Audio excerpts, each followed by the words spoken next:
company that is quite popular under the FinMeUp community, and we'll also publish a stock pick on Renergen soon. And I know we've spoken about Renergen before. What is your current take on Renergen?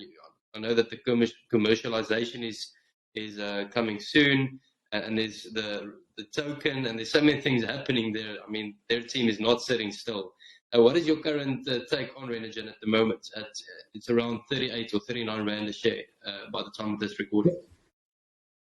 So Renergen is a very complicated company. The best way to understand it is to simplify it. Don't complicate it, simplify it. And there's three major things with Renergen. The first thing is their underlying. And the underlying gas resource is methane, which ultimately becomes LNG, i.e. energy. And the second one is helium. Both of those are in short supply. Both of those are on good demand. Both of those are deeply valuable resources. So the resource element, the spot element of the underlying, is attractive along with the size of it. That's the first thing to understand. Nothing has changed there.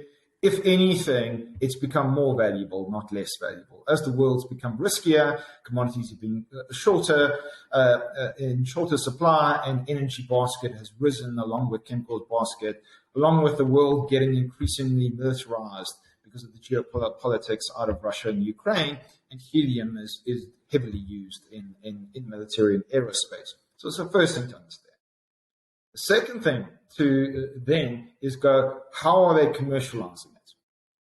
And we're currently in the hot commissioning, building up to the ramp up of phase 1 of the Virginia gas project. That is so far working, and we will see gas flowing, revenues and cash flows flowing. So that's important. Second thing is phase 2. And phase 2 will be multiples of the size of phase 1. And the risk in phase 2 is how do you structure the funding? How dilutive is it? Who is funding it? How do we get enough funding? And the addition of Ivanhoe Mines with their ramp-up options, and the Central Energy Fund in South Africa investing directly, both give us an indicative value of the underlying, as well as de-risking the financing portion of that equation of phase 2. Both of those are positives. Both of those are key players. Both of those are deep pockets, and both of those are big checks. And especially the Central Energy Fund gives us the first line of sight for an indicative pricing of the underlying project, which is interesting because it also points to it being significantly higher than the share price of the company. So that's the next variable is going back. Resources good, and phase 1, phase 2, and the financing risk is de-risking. So the different phases in the commercialization of the project is looking more and more attractive as the risk lowers. The final thing is the nuances of how management goes about doing all of this, and how they've constructed and put it together with all the other bells and whistles. Don't forget, they've still got the cryovac with an option embedded within the group. There's the tokenization, which is effectively prepaid helium that is going on stream.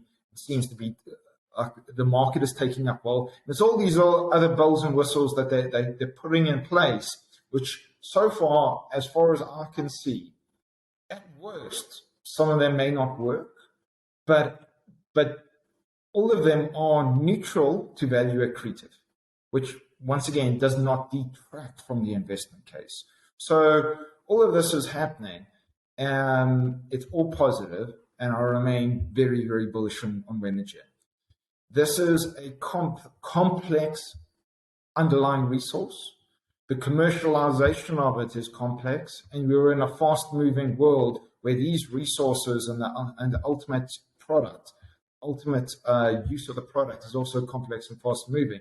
So it's hard to value, and there's lots of moving parts. But I'm comfortable that it's all moving in the right direction, and I'm comfortable that all the indicators are that it's likely to be highly undervalued. So I remain very bullish on it. I remain a holder of it. We've got a range of clients invested in it.